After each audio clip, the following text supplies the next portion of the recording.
Dia melihat bayi itu sedang sendirian di atas kasur. Dengan segera, dia membawanya ke dalam hutan. Dan tanpa tega, langsung membunuhnya, lalu memakannya.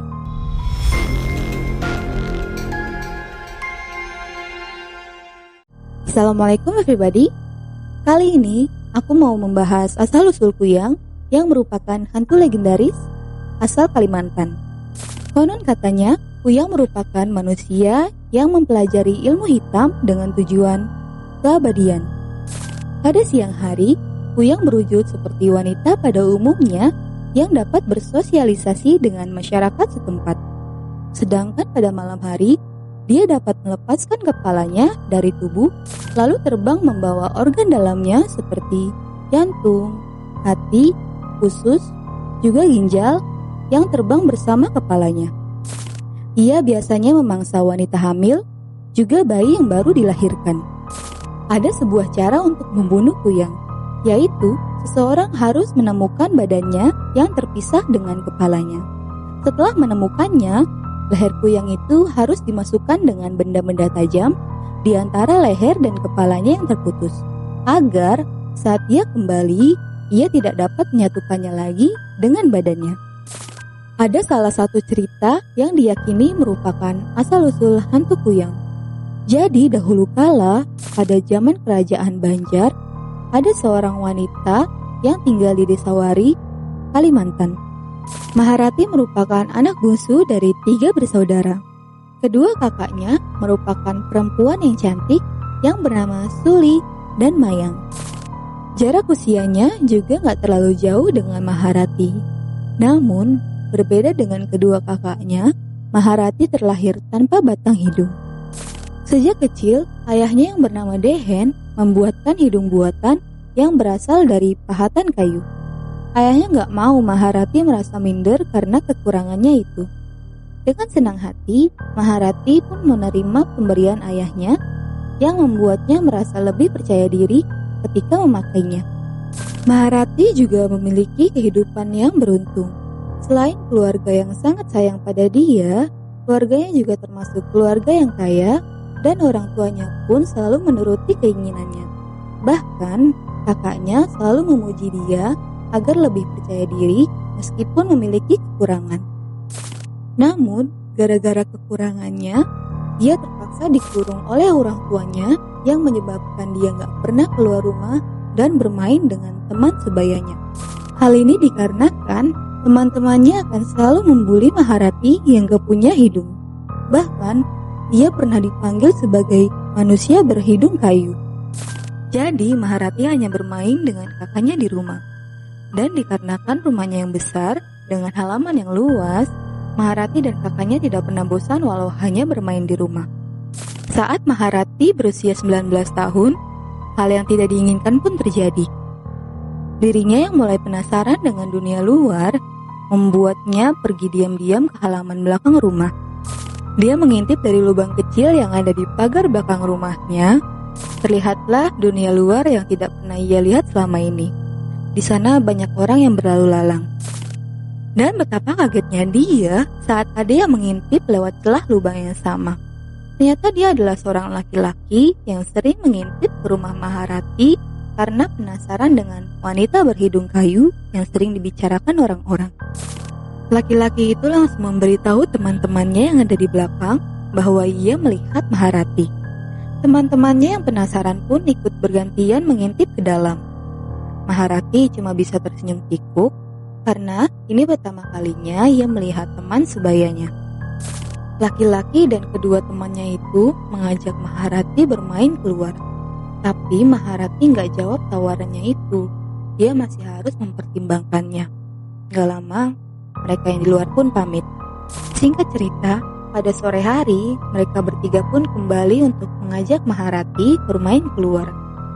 Walau ragu, Maharati menerima tawarannya itu karena gak bisa lama-lama di luar. Sekalipun dilempar sama mereka. Dengan nekat, Maharati memanjat pagar itu dibantu dengan 3 temannya. Sampainya di luar sana, dia merasakan hal yang berbeda, mungkin karena ini pertama kalinya dia melihat dunia luar. Maharati pun gak sabar buat melihat lebih jauh lagi.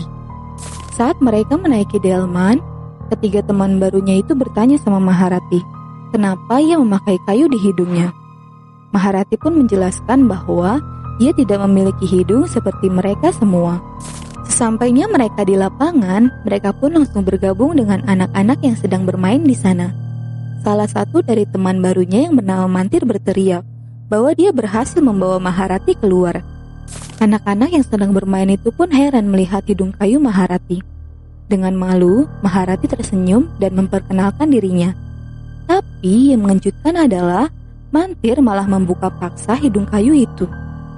Mantir menertawakannya dan berteriak bahwa Maharati tidak mempunyai hidung. Temannya yang lain yang bernama Purok dan Nara juga ikut menertawakannya. Rupanya mereka bertiga mengajak Maharati keluar hanya untuk mempermalukannya. Hal itu membuat Maharati menangis. Dia pun terduduk dan memeluk lututnya. Tanpa henti, anak-anak di sana terus mengejeknya dan menertawakannya. Gak lama setelah itu, untunglah ayah Maharati datang. Dia pun kaget kenapa anaknya ada di sini. Lalu, dia mengusir semua anak-anak yang mengejek tadi. Ayahnya mengambil hidung kayu Maharati yang terjatuh dan membawanya pulang. Mental Maharati benar-benar terguncang. Baru kali ini, dia dipermalukan seperti ini. Bahkan, ada yang mengatainya keturunan jin dan dengan tega meludahinya. Hal itu membuat Maharati gak mau makan dan menangis mengurung diri di kamar seharian. Walau sudah dibujuk ibunya, dia tetap gak mau membukakan pintu. Kedua kakaknya pun dengan sabar menenangkan Maharati sampai tenang, walau masih ada dendam di hatinya. Maharati berniat melancarkan balas dendamnya itu, dan dia pun kembali ke halaman belakang. Ternyata, ketiga temannya masih sering mengintip di sana.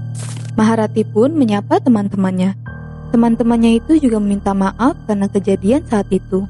Setelah itu, Maharati mengajak mereka semua untuk bermain di dalam rumahnya. Tanpa pikir panjang, mereka semua setuju. Tapi, karena takut ketahuan orang rumahnya, jadi mereka masuk satu persatu. Nara yang masuk lebih dulu. Dialah yang memiliki ide untuk mempermalukan Maharati waktu itu. Nara memanjat dengan tali yang diikat di batang pohon. Maharati memberitahu teman-temannya yang di luar supaya menunggunya dulu agar tidak ketahuan orang rumahnya. Lalu, dia mengajak Nara untuk masuk ke kamarnya lewat jendela. Sampainya di sana, dia pun menunjukkan koleksi mainannya yang ia buat dari akar pohon yang membuat Nara terkagum-kagum. Saat lengah itulah Maharati mengambil kesempatan menghantam kepala Nara dengan batu yang cukup besar. Dan Nara tewas seketika. Darah pun membanjiri lantai.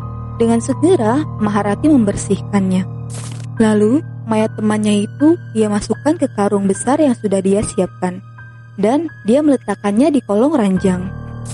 Setelah selesai, sekarang giliran Purok yang diajak sama Maharati untuk masuk. Dengan tega, Maharati melakukan hal yang sama kepada Purok.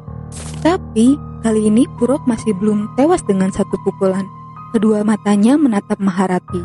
Darah pun mengalir dari kepalanya. Tanpa belas kasihan, Maharati menghantamkan batu itu lagi tepat di wajahnya Purok.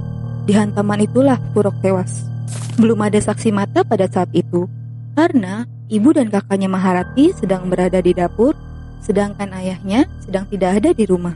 Setelah membersihkan dan meletakkan mayat Purok di tempat yang sama, Maharati pun mengajak teman terakhirnya, yaitu Mantir, untuk masuk ke kamar.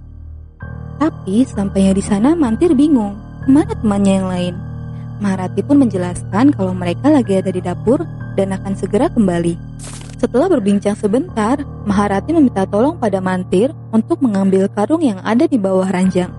Mantir pun menurut. Dia ambil dan saat dibuka, betapa terkejutnya dia saat melihat isi dari karung tersebut adalah mayat temannya.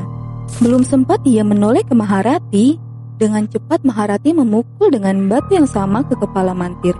Dia pun tewas seketika. Maharati menyimpan mayat tadi di bawah ranjang. Dia juga sudah punya rencana yang matang bagaimana melenyapkan mereka semua. Jadi setiap pagi ada kereta kuda yang akan mengangkut sampah.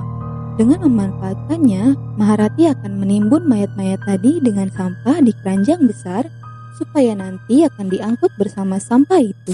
Tanpa disangka, ternyata rencananya itu berhasil tanpa ada yang mencurigainya. Sampah-sampah dan mayat itu dibakar di pembuangan sampah. Singkat cerita, setelah Maharati semakin dewasa, orang tuanya pun mengizinkan Maharati untuk keluar tanpa halangan. Dengan senang Maharati menerimanya. Suatu pagi, Maharati pergi ke pasar untuk membeli bahan makanan. Selagi berkeliling, dia bertemu seorang nenek. Punggung nenek itu bungkuk. Dia berjalan menggunakan tongkat. Ternyata nenek itu adalah pengemis di pasar sana. Karena merasa kasihan, Maharati pun memberikan nenek itu uang. Dengan perlahan, nenek itu melihat ke arah Maharati. Diperhatikannya wajah Maharati dengan kain yang menutupi hidungnya karena masih belum percaya diri. Nenek itu tersenyum. Lalu Maharati pergi begitu saja. Setelah beberapa tahun, berbeda dengan kedua kakaknya yang sudah menikah, Maharati masih belum juga menemukan pasangannya. Setiap kali dijodohkan oleh orang tuanya, laki-laki itu akan menolak begitu mengetahui bahwa Maharati tidak memiliki hidung. Maharati sangat sedih dan khawatir. Dia juga sering menangis, apakah ia akan menyendiri tanpa pasangan sampai akhir hayatnya nanti. Maharati yang saat itu sedang sedih di belakang rumahnya, tiba-tiba melihat sosok wanita bungkuk yang sepertinya tidak asing baginya sedang berada di samping pohon dekat rumahnya. Karena penasaran, Maharati memberanikan diri untuk menghampiri wanita itu. Seperti dugaannya, wanita itu adalah nenek pengemis yang pernah ia temui di pasar. Sebenarnya Maharati bingung, gimana cara nenek itu masuk ke halaman belakang rumahnya. Tiba-tiba si nenek berkata, dia bisa membuat Maharati cantik dan abadi. Maharati pun bertanya bagaimana caranya. Nenek itu menjelaskan bahwa Maharati harus meminum darah dari wanita yang sedang melahirkan. Maharati terdiam, mencerna perkataan nenek tadi. Kemudian, tidak lama nenek itu berubah wujud menjadi wanita muda dan cantik, lalu tersenyum. Maharati yang mulai tertarik karena melihat perubahan dari nenek itu, kembali bertanya untuk meyakinkan. Nenek itu pun menjawab bahwa dia bisa cantik seperti dirinya. Maharati yang mulai tertarik karena melihat perubahan nenek itu, kembali bertanya untuk meyakinkan. Nenek itu pun menjawab tentu bahwa Maharati bisa cantik seperti dirinya. Lalu tiba-tiba dia menghilang. Beberapa hari kemudian, Maharati masih terbayang dengan kejadian malam itu. Setiap kali dia tidur, nenek itu akan datang ke dalam mimpinya. Dan di sana, nenek itu memberikan mantra yang tertulis di atas pelepah bambu. Ajaibnya, saat Maharati terbangun di pagi hari, mantra yang tertulis di atas pelepah bambu itu benar-benar ada di sampingnya. Ia harus membaca mantra itu setelah meminum darah. Semakin gelisah, dia dengan nekat menerima tawaran itu. Keesokan harinya, diam-diam dia keluar rumah saat tengah malam. Kebetulan, malam itu ada wanita hamil yang sedang melahirkan. Dengan cepat, Maharati menuju rumah itu. Setibanya di sana, dia pun bersembunyi di kolong rumah dan mengintip lewat celah-celah lantai. Dia pun mengangkat kepalanya, lalu membuka mulutnya lebar-lebar. Saat bayi itu keluar, darah pun ikut mengalir membasahi lantai dan keluar melalui celah-celahnya. Walau agak ragu, dia tetap menelannya perlahan. Wajahnya pun berlumuran darah. Rasa darah itu asin, sampai dia mau muntah.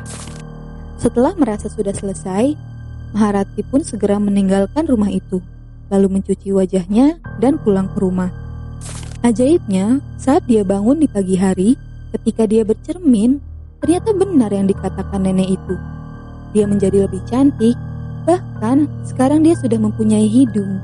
Dengan bangga, dia memamerkan hidung barunya pada semua keluarganya. Tapi sebenarnya keluarganya bingung, bagaimana bisa tiba-tiba dia punya hidung. Maharati sekarang bisa keluar rumah tanpa harus menutupi wajahnya lagi. Para lelaki di desanya pun terpukau melihat kecantikannya. Namun, tidak akan semudah itu untuk mendapatkan Maharati. Karena merasa dirinya yang sekarang sudah berbeda, Maharati tidak akan langsung menerima pinangan dari para lelaki itu. Singkat cerita, setelah 1 bulan, keanehan pun mulai terjadi. Hidung yang selalu dia banggakan kini kembali menghilang. Wajahnya juga tidak secantik yang lalu. Dia berubah menjadi seperti sedia kala. Maharati bingung, apa yang sebenarnya terjadi? Saat malam harinya, ada seseorang yang mengetuk jendela kamarnya. Saat dibuka, ternyata dia adalah nenek misterius yang masih Maharati belum ketahui namanya. Kata nenek itu, kalau Maharati mau kehidupan abadi dengan kecantikannya, Maharati harus memakan bayi. Tentu Maharati terkejut dengan perkataan nenek itu. Tapi hatinya juga bergejolak karena dia tidak mau kehilangan kecantikannya. Dia pun menuruti perkataan nenek itu. Maharati langsung mencari korban pertamanya. Dia datang ke rumah wanita yang baru beberapa hari melahirkan. Maharati masuk melalui jendela kamar. Dia melihat bayi itu sedang sendirian di atas kasur. Dengan segera, dia membawanya ke dalam hutan. Dan tanpa tega, langsung membunuhnya, lalu memakannya. 3 bulan berlalu, sampai saat itu masih belum ada yang mengetahui perbuatan keji Maharati. Hingga suatu hari, saat dia kembali menculik bayi dan membawanya ke hutan, ada seseorang yang memergokinya. Ia pun ditangkap warga dan diarak keliling desa. Tanpa diadili, Maharati dipenggal kepalanya oleh para warga. Mereka melakukannya lantaran pembunuhan keji yang dilakukan oleh Maharati yang harus dibalas setimpal. Bahkan, keluarganya tidak bisa berbuat apa-apa untuk menolong Maharati. Mereka semua diusir dari desa. Lalu, rumahnya pun dibakar oleh warga. Warga menuduh jika Maharati mempelajari ilmu hitam sehingga dia tega memakan bayi yang tak berdosa. Setelah kematian Maharati, warga pun merasa aman. Mereka tidak takut lagi akan teror Maharati yang sering memakan bayi. Tetapi, apa yang terjadi pada Maharati benar-benar tidak masuk akal. Ternyata, dia tidak bisa dibunuh. Kepala dan tubuhnya bersatu kembali. Oke everybody, sekian untuk cerita kali ini. Terima kasih yang sudah menonton video ini. Jangan lupa klik like, komen, dan subscribe untuk dukungannya pada channel ini. Wassalamualaikum warahmatullahi wabarakatuh.